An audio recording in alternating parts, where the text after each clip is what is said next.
আমি Bijoy Chandra Das, chief instructor automobile, Rangpur technical school ও college, Rangpur. আজকে আমি তোমাদের মাঝে যে বিষয়টা আলোচনা করব সে বিষয় হলো সপ্তদশ অধ্যায় কার্বোরেটর সার্কিট সম্পর্কে আলোচনা। বিষয় অটোমেটিক 1 তৃতীয়পত্র দশম,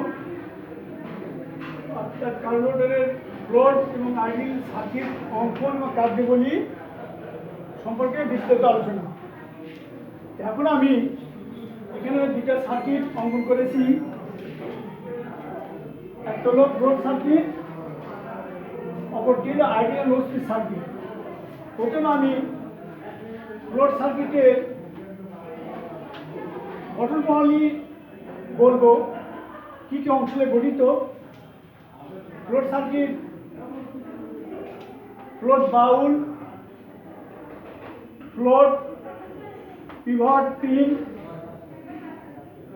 inlet line, valve seat, needle valve, জ্বালানি, এইগুলো নিয়ে হলো লোড সার্কিট গঠিত।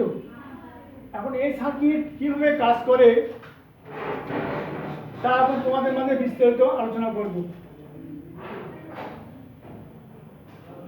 এই সার্কিটে লোড যখন নিডল ভালভ থেকে খুলে যায় তখন এসি পাম্প থেকে জ্বালানি ইনলেট লাইন দিয়ে লোড চেম্বারে আসতে থাকে। এইভাবে জ্বালানি আসতে আসতে লোড চেম্বার ধীরে ধীরে পরিপূর্ণ হতে থাকে, ফলে ফ্লোটও ভাসতে ভাসতে উপর দিকে ওঠে। এক পর্যায়ে দেখা যায় যে ফ্লোট সম্পূর্ণ ভেসে উপরে উঠিয়ে গিয়েছে এবং নিডল ভালভ আর সিটে সম্পূর্ণ বসে গিয়েছে, ফলে আর কোনো রকম জ্বালানি ফ্লোট চেম্বারে আসতে পারে না। আবার দেখা যায় যখন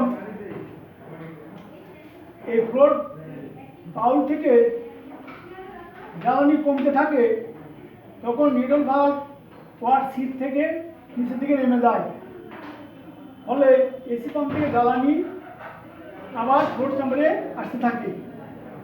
অর্থাৎ এইভাবে ফ্লোট সার্কিট কাজ করে। অর্থাৎ ফ্লোটের ওঠানামার সাথে জ্বালানির সম্পর্ক বিদ্যমান আছে এখানে। পরবর্তীতে এখানে আইডিয়াল লো স্পিড সার্কিট অঙ্কন করেছি। প্রথমে আমি এই আইডিয়াল এবং লো স্পিড সার্কিটের বিভিন্ন অংশগুলো নাম বলবো। প্রথমে চোখ ভালভ, এই অংশগুলো ইয়ারহর্ন বলা হয়। এখানে আইডিয়াল প্যাসেজ বা পোর্ট, এটা body, fuel nozzle, venturi, throttle valve,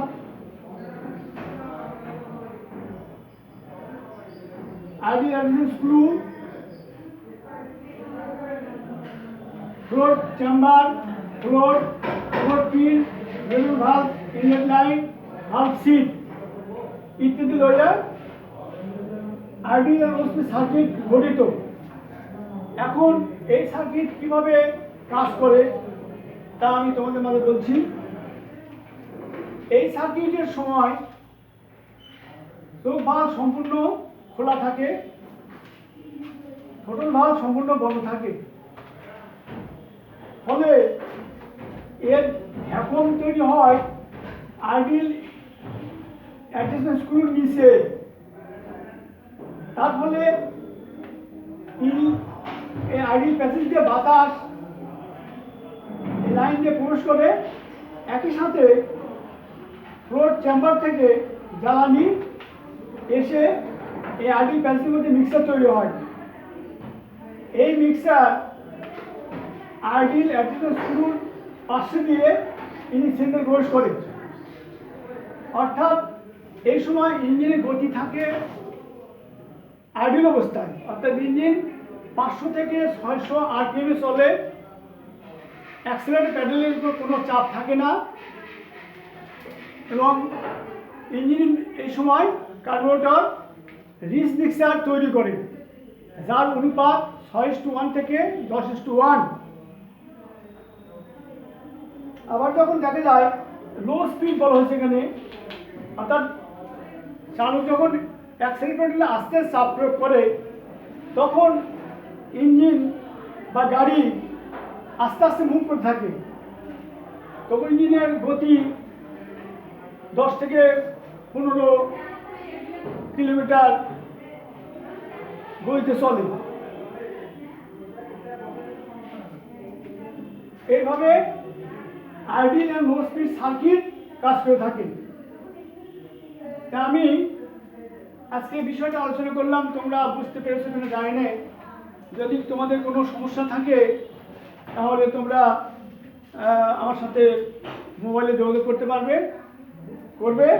আমি পরবর্তীতে তোমাদের এই বিষয়ে বিস্তারিত আমি আলোচনা করব।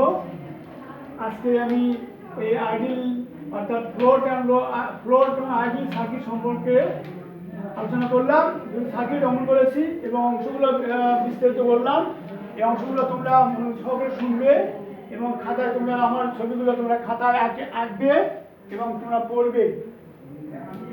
আজকে আমি ক্লাস এখানে সমাপ্ত করছি। আগামী ক্লাসে আমি গভর্নর সম্পর্কে আলোচনা করব। তোমরা বাসায় গভর্নর সম্পর্কে একটু বই পড়বে, তাহলে গভর্নর সম্পর্কে বুঝতে তোমাদের সুবিধা হবে। ধন্যবাদ সবাইকে। আজকের ক্লাস আমি এখানে শেষ করছি।